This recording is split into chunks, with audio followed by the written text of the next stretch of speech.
gustuhan yata kung bakit kailangang makausap namin ang karamihan sa inyo at doon sa iba pa pong mga issues. Yung pagpunta ko po dito primarily ay dahil sa isang issue na Kuwait yung na-hotspot last year, actually hanggang ngayon, yung issue po ng Balikbayan Box. I lead the task force regarding the undelivered Balikbayan boxes. Yan po, yun lang naman yung unang-una. Pero lahat naman po ng gusto niyong pagkwentuhan, willing naman po kaming makinig at willing naman po kaming sagutin. Wag lang po yung chismis ha, tungkol dun sa mga kasamahan nyo dito. Medyo kukulangin. Labat, may pa-dinner ka ba? Wala naman.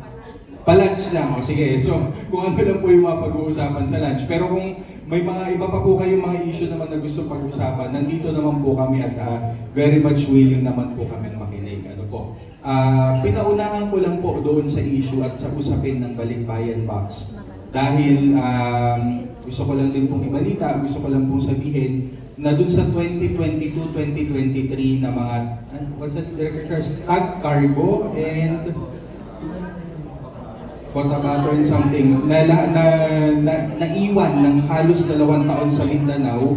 Ang good news po doon, ang good news po doon, almost all, parang kulang na lang yata kami ng 100 dun sa 2,900 na boxes na i-deliver na po namin sa Davao sa Mindanao.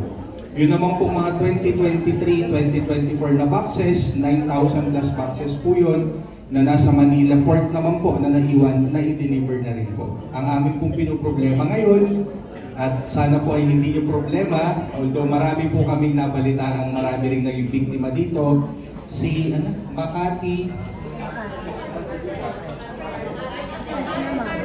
Hindi ko mabanggit yung Makati Express sa sobrang bagal, Makati lang ang nababanggit ko, ano po. Ayan, baka po yung iba sa inyo ay mauna pang makauwi, makabalik na dito ay hindi pa rin na i-deliver yung tao. Kaya po ito yung pinapaunahan ko. Isa po itong issue na alam naman namin hindi man siguro ganun kaingay, di ba? Hindi man siguro ganun kaingay.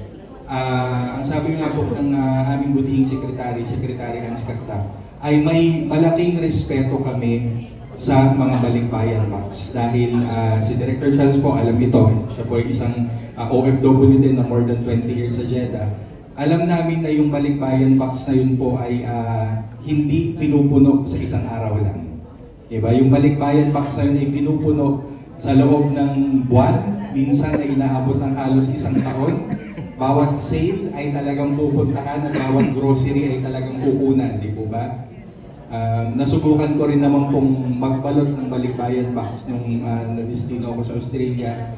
Talagang kailangan mong siksikin, di ba? At yung pagsiksik mo na yun, hindi yung pagsiksik lang na dahil inipon mo. Punong-puno yun ng mga, di ba? Kumbaga, pagmamahal, di ba? Rubber shoes, parang kay bunso. Kung madidili yan ng 1 taon o 2 taon bago ma-deliver, malaki na po yung bunso, hindi na po kasya yung rubber shoes. Ang malala, chocolates, di ba? Yung mga kasimple-simplihan ng alang na kaligayahang makatanggap ka ng tsokolate pag Pasko, hindi lang nalusaw, nag-expire pa. Yung shampoo at sabon, hindi mo na pwedeng gamitin sa buhok mo yun ha, panghugas na lang ng plato. Pinagtatawanan lang po natin, natatawa na lang po tayo, pero sa totoo lang po, parami po ng parami yung nagkakaproblema. So gusto po namin kahit paano ay mabigyan ng solusyon, mailapit po sa inyo kahit paano ay mapagtulong-tulungan po natin. At kasama na rin po yung iba pang mga issue at kasama na rin po yung iba po ninyong hinaing. Kami po sa department ay sa tuwi-tuwi na naman po sa palagian, sa pakikipagtulungan po at syempre sa pangunguna po ng Department of Foreign Affairs, ay lagi naman pong inilalapit yung serbisyo ng ating pamahalaan sa ating mga kababayan sa ibang bansa. So, andito po kami. Ngayon, di lamang po ngayong tanghali, marami yatang mga naka-line up na mga events.